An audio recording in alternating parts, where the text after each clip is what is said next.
Hello, Memorial Bobcats. Welcome to our Bobcat Cafe, virtual style.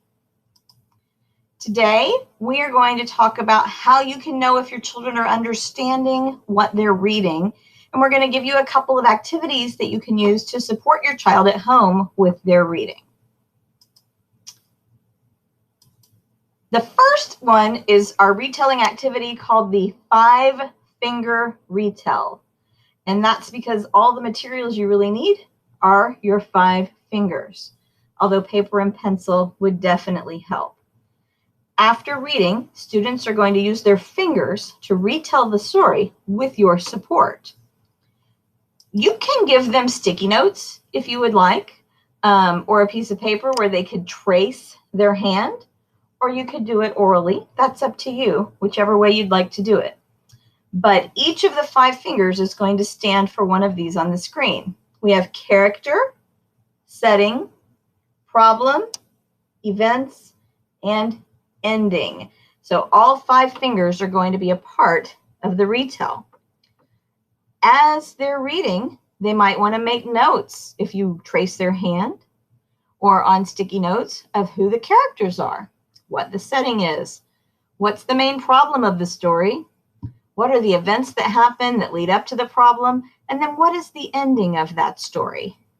And they can either retell this to you, or you can have them write a few sentences, or for older students, a couple of paragraphs about what they read, if you would like.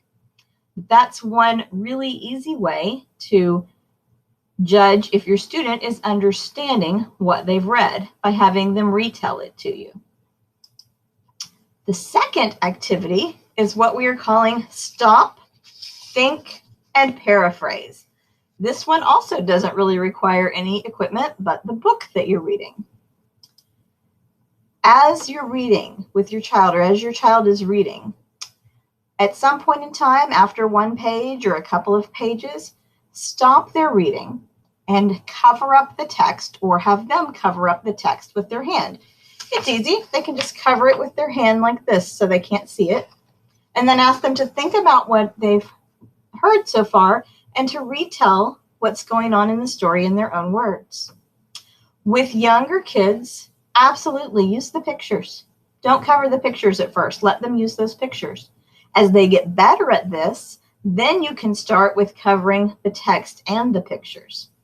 This is something that could be done as a bedtime story ritual. If you read a page and they read a page, you can just cover the text and ask them what they read or what they heard if you were doing read-alouds with them. They can also do this in writing. If they have a journal, then you can ask them to write a sentence about what they've read on each page after they've covered the text to judge their comprehension. These are some super easy ways that you can support your child with reading at home.